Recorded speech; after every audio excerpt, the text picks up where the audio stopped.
DETV News is brought to you by DART, Delaware Public Transit Service, moving you forward. Residents slammed by last week's historic flooding on Wilmington's northeast side came out to a recovery resource fair on Tuesday. Some still have no place to stay. And a second wave of students headed back to school on Tuesday and Wednesday. We visited one charter school whose annual tradition of greeting the students brings out the community. And it's been 20 years since the 9/11 terrorist attacks on America. DETV talks to one person who lost her father. Those stories are ahead with your local sports and weather. Stay with us for DETV News.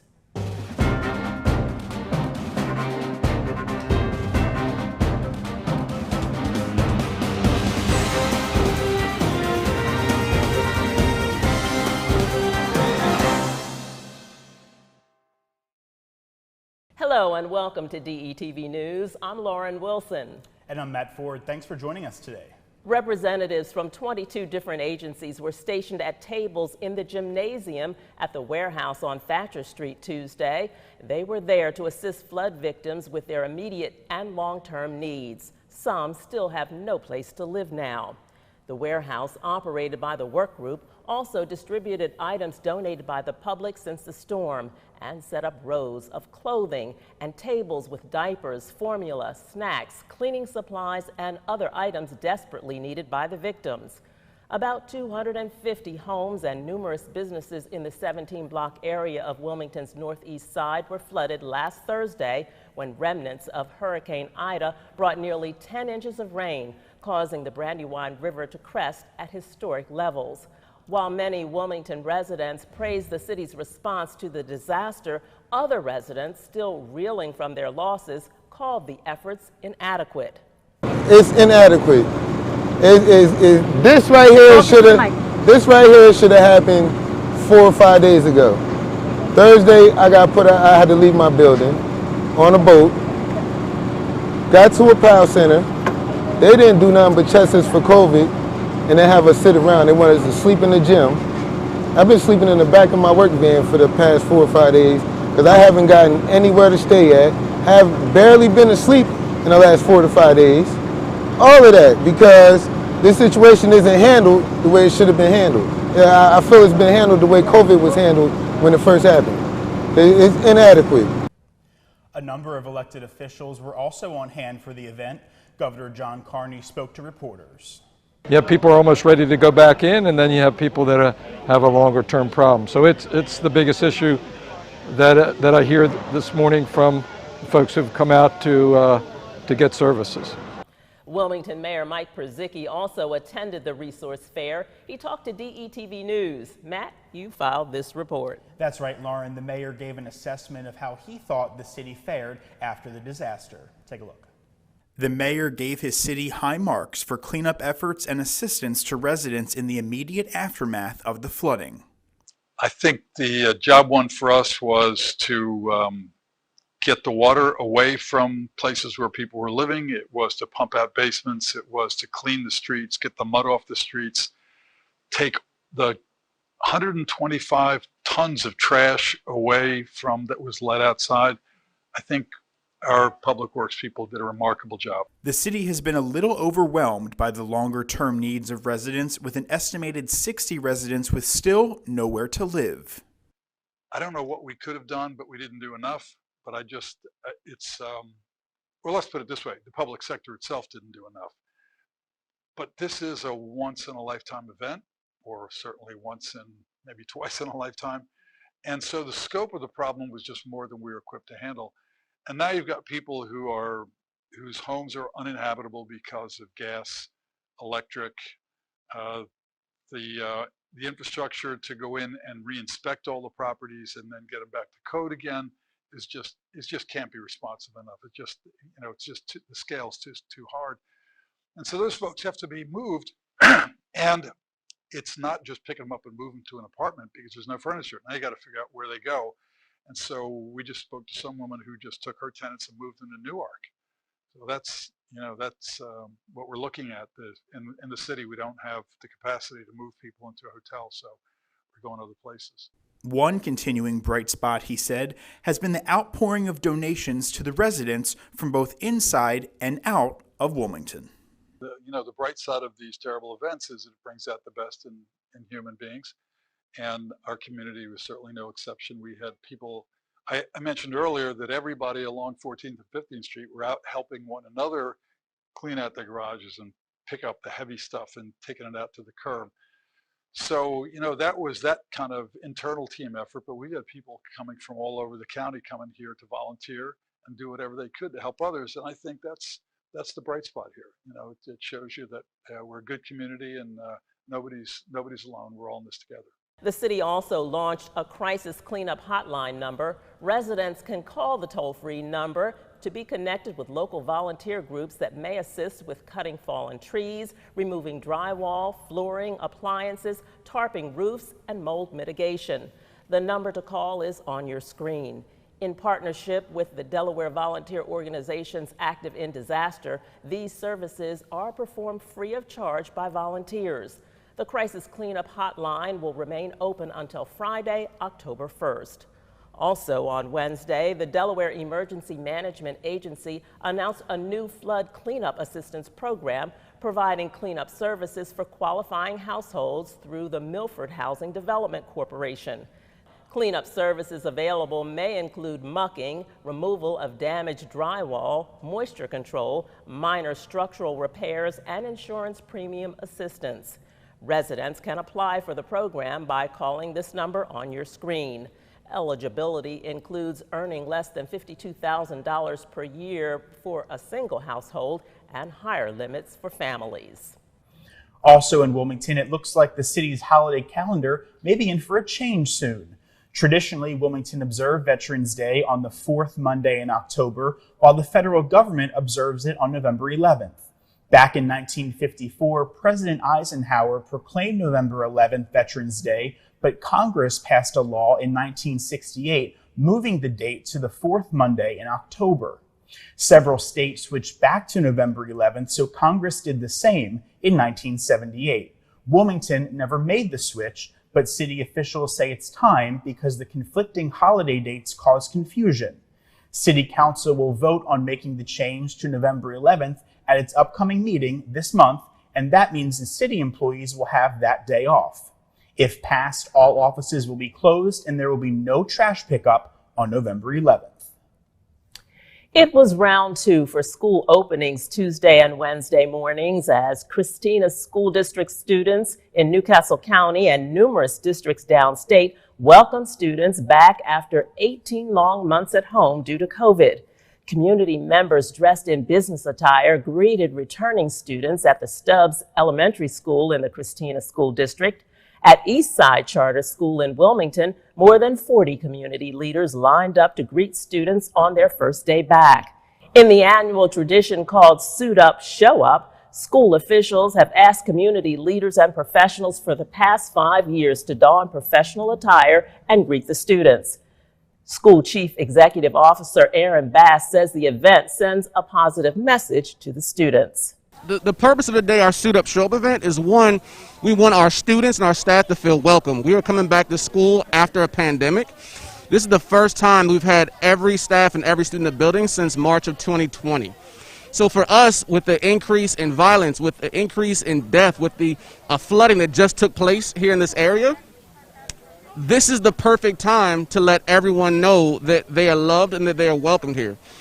With music playing in the background, 2 lines of community leaders, including Mayor Mike Purzycki, City Council President Trippy Congo, State Senators Tizzy Lockman and Nicole Poore, church leaders and others gave arriving students an elbow bump and a cheer as they made their way to school. A parent of 2 students said she appreciates events like this.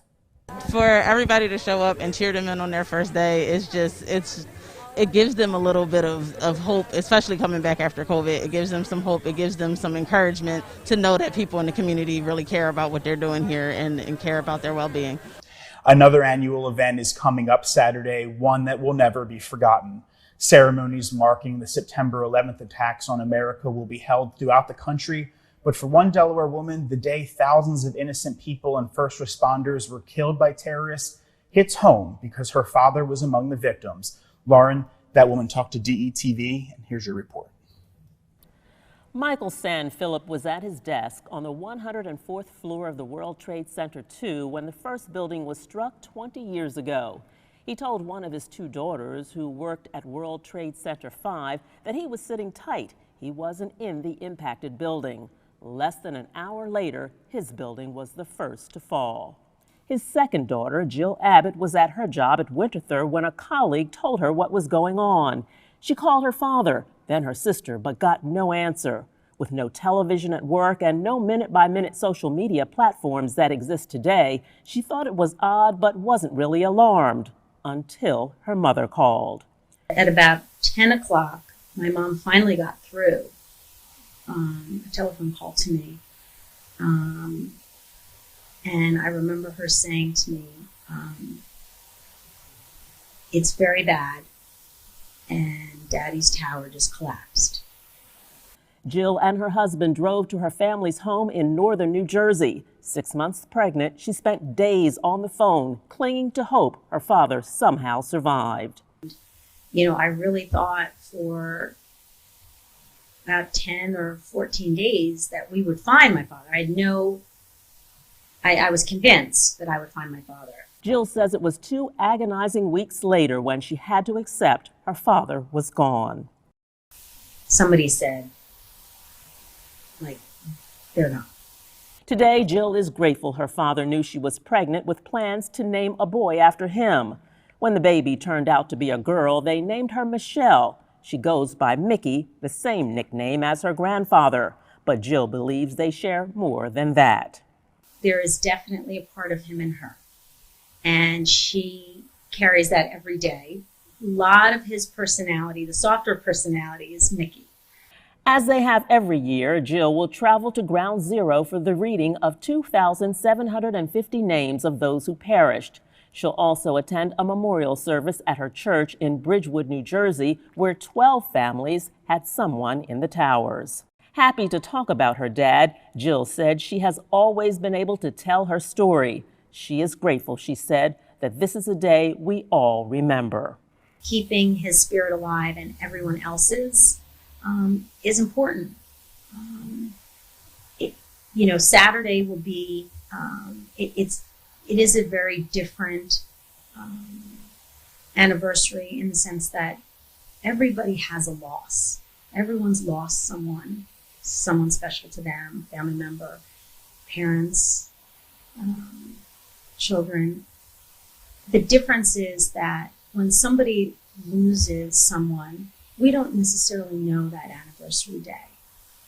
And in a way, I'm lucky that Saturday comes and I have all the support around me on that day, as difficult as that is. And again, it was an enormous loss, and it goes well beyond personal. But I often think about my friends and the anniversaries of people that they've lost, and they don't necessarily have that support that day. So I feel that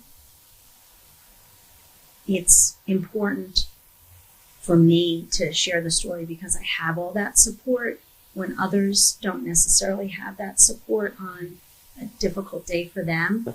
Our hearts go out to Jill Abbott and all of the other families who lost loved ones on September 11th.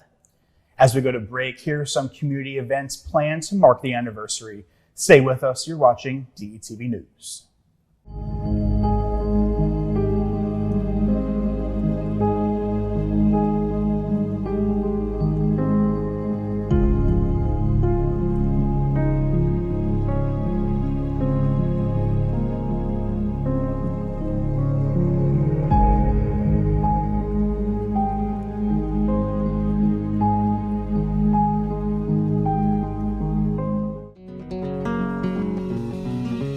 Thank God for my life and for the stars and stripes.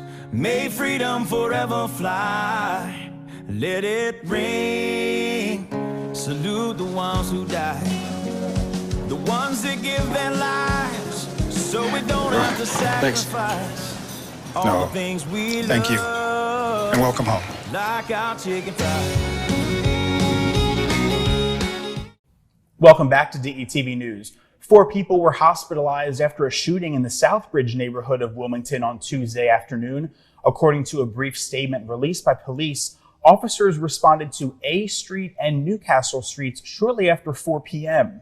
Police found 4 gunshot victims, including 3 women ages 48 to 55 and a 57-year-old man listed in critical condition.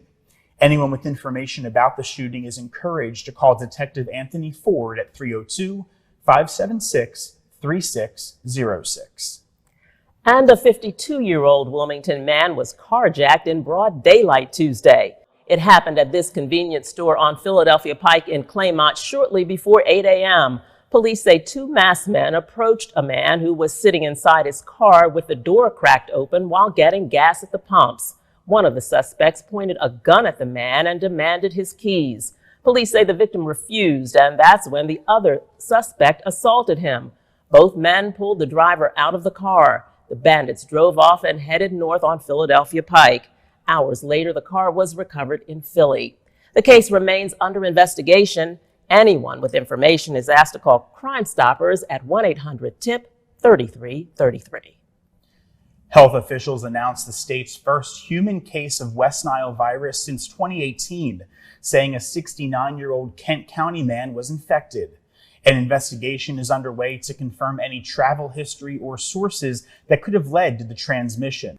The health department is not releasing the man's name or other information to protect his privacy. State health officials say West Nile can be very serious and even deadly, particularly in vulnerable populations. 10 human West Nile cases were reported in Delaware in 2018. Those cases included 2 deaths. The virus is a mosquito-borne illness generally transmitted in summer and fall. The peak period is from mid-August to mid-October.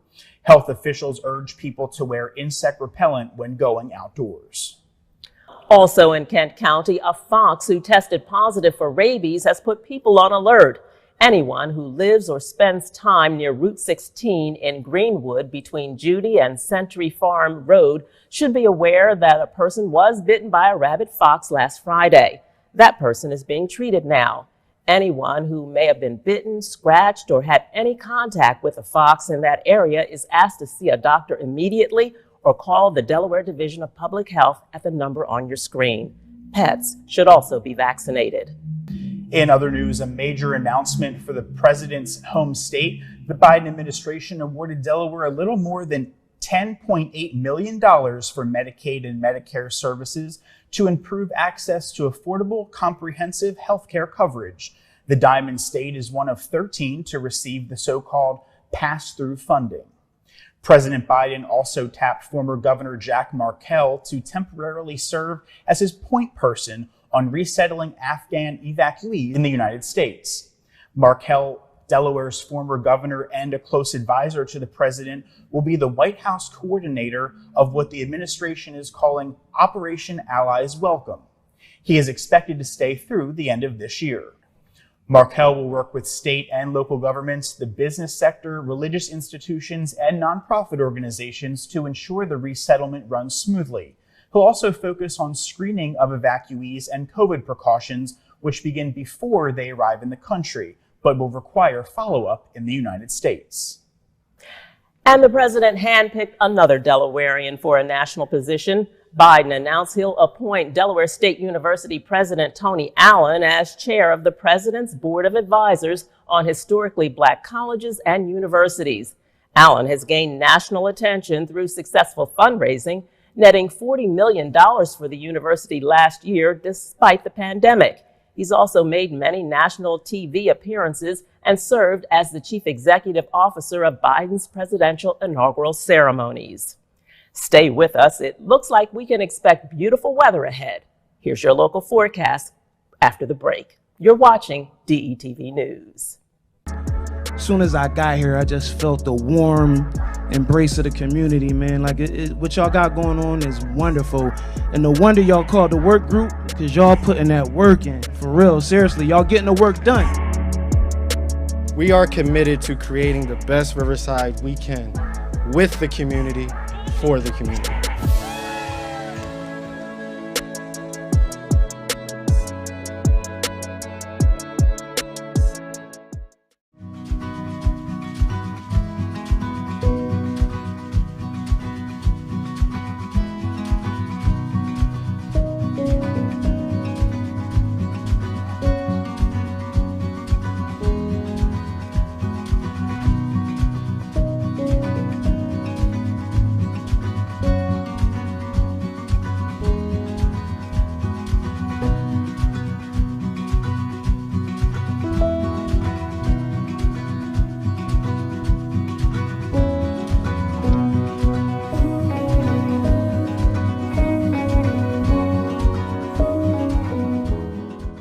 Welcome back. It may not be the question on everyone's mind, but there's no doubt that taffy lovers are interested on what's going to happen to that iconic Dolly sign on the Rehoboth Beach Boardwalk.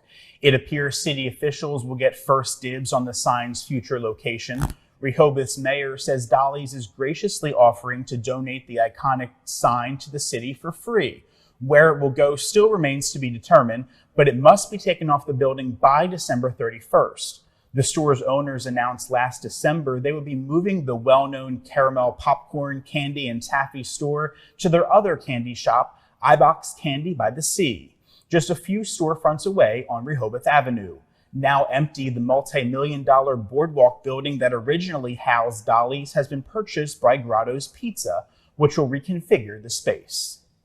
And if you visited the beach this summer, you probably noticed how crowded it was. According to the Rehoboth Beach Dewey Chamber of Commerce, it was a record-breaking summer coming off of the heels of a dismal summer before linked to the pandemic. While traffic counts aren't in, housing accommodations showed a 98% plus occupancy every weekend all summer long. Staffing was an issue because there were fewer foreign exchange students on hand, but neither that nor the Delta variant kept some worshipers away. One of the biggest beach festivals is even making a comeback. The Sea Witch Festival is still on schedule for Halloween weekend. And starting Friday, attendees of any public events on the University of Delaware's campus must show proof of COVID-19 vaccination or the results of a negative COVID-19 PCR test taken within 72 hours. The new requirements go into effect just in time for Delaware football's home opener Saturday night. Attendees under the age of 12 who are not eligible for vaccination will not have to show a negative test, but they will be required to wear a mask at outdoor events on campus. Masks are already required everywhere indoors on campus, regardless of a person's vaccination status. At-home COVID-19 tests like the ones available for free at Delaware Public Libraries will not be accepted because the university said the results are less reliable for asymptomatic persons. In other news, 49 cats living in inhumane, deplorable conditions were taken from the home of an Ellesmere woman who was charged with dozens of counts of animal cruelty. The Delaware Office of Animal Welfare responded to the home of a 64-year-old woman after receiving a complaint. 49 cats, 4 of whom were dead inside, were found in the home. The woman was released on her own recognizance pending a court hearing and is prohibited from possessing domestic animals. The cats were transferred to the Brandywine Valley SPCA, where they will receive care and treatment. Most are under-socialized, so the SPCA hopes to place them under the care of those with barns, warehouses, greenhouses, and other locations where the cats can live independently. Those interested in adopting should contact the Brandywine Valley SPCA's Newcastle campus. Stay with us. Nick will be here with your local sports report next. You're streaming DETV News. We'll be right back.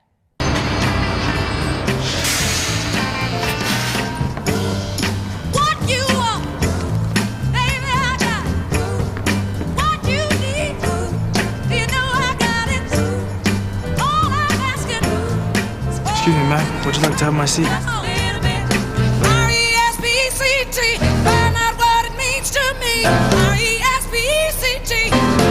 A message from the Foundation for a Better Life. Welcome back inside DETV News. I'm Nick Alessandrini, and fall sports are officially underway here in Delaware, and we had some great Week 0 games to kick off our season. So let's start with some recaps from last week's top matchups, and we'll begin with the new 3A class and the matchup between number 5 Sally's and Cape Henlopen. Sally's and Cape again kicking it off on Thursday night, and Sally's trying to get on the board first. Campbell going to hand off straight up the middle to Cooper Brown, and he's able to get in the end zone. That starts the scoring, and then a little bit later on in the first quarter this time, Campbell going to keep it himself, pull it, and take it into the end zone. Big win for Sally's, 28-20 over Cape Henlopen. The only change in our rankings coming with Sally's leaping William Penn for that 4th spot with that big win and William Penn loss. So it's a big win for the Sows, but some other great games in week 0 as well. Second game of the week, week 0, Laurel versus Sussex Tech. Again, this one downstate, and Laurel going to get the scoring started early, 0-0 as Shockley Ames heads down the middle of the field, has Javier White who beats his defender. He catches it at the 50, and he's going to go the rest of the way. 41-8, the final, as Laurel gets the win over Sussex Tech. And our last recap from week 0 coming to you from Milford High School, where the Bucks would welcome Cambridge South Dorchester, a school from Maryland, and the Bucks would get off to a hot start and never look back. And our last matchup of week 0, it's Cambridge South Dorchester taking the trip to Delaware to take on the Milford Buccaneers at home, and it was the Aaron Civil show. Here he is, 55-yard touchdown to get things started. 34-14, Milford gets the win against out-of-state South Dorchester. Some other scores from over the weekend. Hodson tops CR with the help of Josh Ames, 188 yards on the ground for him. 5 turnovers forced by that Hodson defense in the 20-7 win over Cesar Rodney.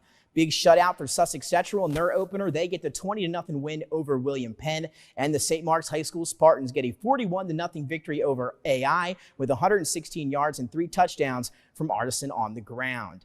Some games to look forward to. Tonight we have Concord and Howard. Tomorrow we'll have Sally's and Sussex Central, as well as Woodbridge versus Cape Henlopen, and Saturday, Red Lion and St. Mark's. Those are just a few of the many great games coming up in week 1 this weekend.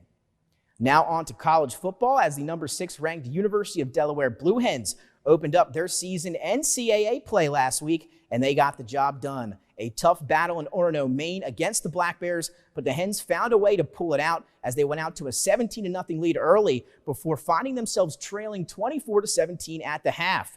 Delaware, though, would end the game on a 17-0 run and get the victory on the road, 34-24.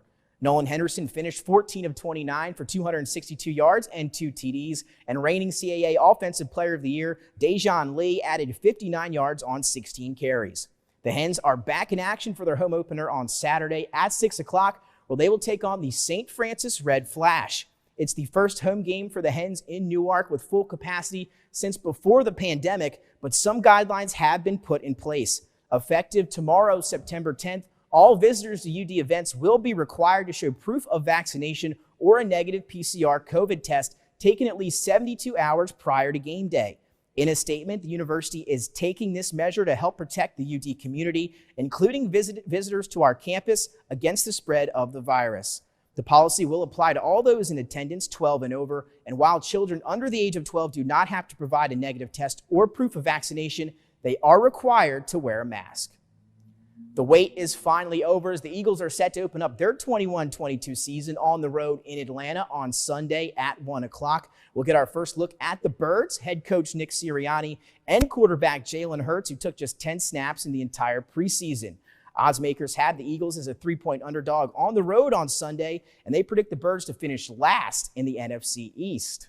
Lauren, Matt, not so sure about that one. We'll have to wait and see. But now time for our top plays of the week, and there are some good ones here from week 0. It's going to get started with Donovan Artis from St. Mark's. We talked about his good game. Check out this touchdown rush. St. Mark's able to win 41-0 at home, and he was a big reason why. Here he breaks a few defenders' ankles and going to show off the speed straight up the middle into the end zone. 1 of 3 for him last week. Then over to Aaron Civils and Desmond Aladuje. Here's that 33-yard touchdown run. Check out the lead block from Aladuje here. Civils takes the handoff. He's going to follow his blockers, and he should, because they are going to clear a path for him. Easy walk-in touchdown for Civils. Again, 1 of 3 for the Milford Buccaneers. You see the slow-mo. What a block right there by Aladuje. On to number 2, Sean Saxon to Andrew Kravitz. This one coming in that big win for Milford over Dorchester. Here's Saxon going to air it out. Beautiful fade pattern caught in the corner of the end zone by A.J. Kravitz. He hauls it in. Milford, again, impressive showing for them in week 0. Now on to our top play of the week, again in a week of some good ones, and it was from the Laurel Bulldogs. It was Shockley to Javier White, and you saw this one earlier as well. Shockley drops back, one-on-one coverage. He's just going to run right by the defense, catches it at the 40. There go the Jets, 30, 15, 20. He's going to find himself in the end zone. Again, that play kicking off the scoring for Laurel in a game that they did a bunch of. And again, Laurel with a big win over Sussex Tech, and that's your top 4 plays of week 0. And that'll do it for sports this week, but a lot going on. Some great high school action Friday and Saturday. University of Delaware back at home for the first time since the pandemic in Newark against St. Francis on Saturday, and the Eagles. They're opening up on the road in Atlanta on Sunday. Some fantastic stuff to look forward to. So that'll do it. We'll be right back with more DETV news after the break.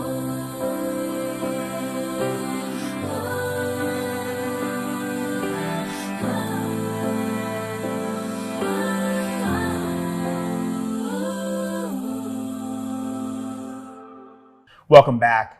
A former General Assembly employee accused of stealing money that had been donated to a colleague as a retirement gift was convicted recently on 2 felony counts.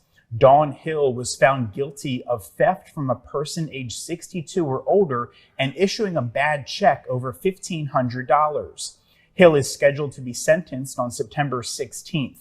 Prosecutors are not seeking prison time, but will instead ask for probation and restitution. Hill, who worked as an executive assistant to the legislature's Comptroller General, was accused of taking money raised in 2018 for former Secretary of the Senate Bernard Brady and using it to pay her credit card bills. Brady retired in 2018. Hill led a fundraising effort among lawmakers and legislative staffers to raise money to fund a trip to Ireland for him. Brady testified that he told Hill to hold on to the money until he was ready to book the trip, but prosecutors say she instead spent it on herself. A retired Kent County judge is looking to become Delaware's next Attorney General. Republican Charles Welch kicked off his 2022 race for the AG's office. Welch recently retired as a judge on the Court of Common Pleas. Prior to serving as a judge, he was a state representative serving the 29th District northwest of Dover.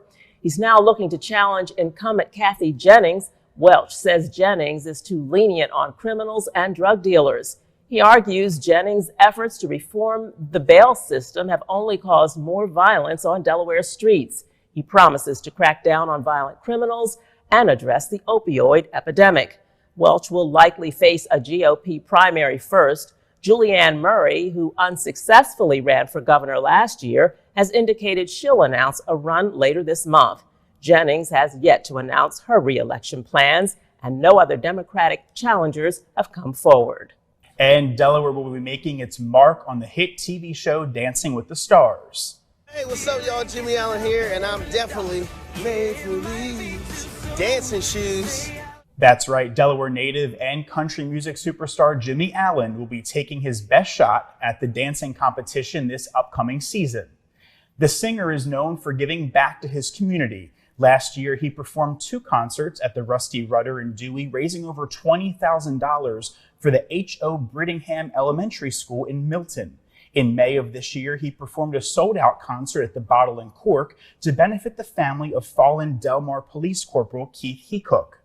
Just last month, Jimmy was the keynote speaker at the annual Millennial Summit here in Wilmington.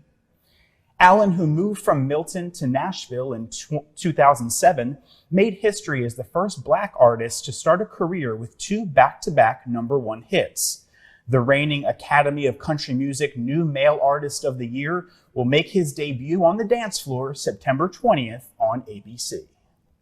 And finally, I have some news about my colleague here. DETV is proud to announce our very own Matt Ford, co-anchor and producer of the news, has been named the Delaware Business Times 40 Under 40 for 2021. Editors say the honor is awarded to a select group of the region's best and brightest young professionals who are making a difference with their intelligence, initiative, and innovation. In addition to his full-time job as a communication manager for a Fortune 500 company, Matt teaches communications at Delaware Technical and Community College. He started with DETV in April after reading about the vision of DETV's founder, Ivan Thomas, and his plans for a Delaware-only news show. Matt is also active in the Jefferson Health Mentors Program, as well as Christiana Care's stroke support group. From all of us here at DETV News, congratulations. Matt, I think the magazine made a perfect choice. Thank you so much, Lauren. I really appreciate that. And thank you to DBT Delaware Business Times. I really appreciate the honor, and I'm looking forward to meeting the other 39 honorees on October 7th is when they have the ceremony, and the magazine is out October 5th is what they told me. So I'll be sure to get a copy. Thank you so much. I'll sign it for you. That wraps up our show for this week. Thanks for watching. I'm Lauren Wilson. For all of us here at DETV, stay well. I'm Matt Ford. We will see you next time.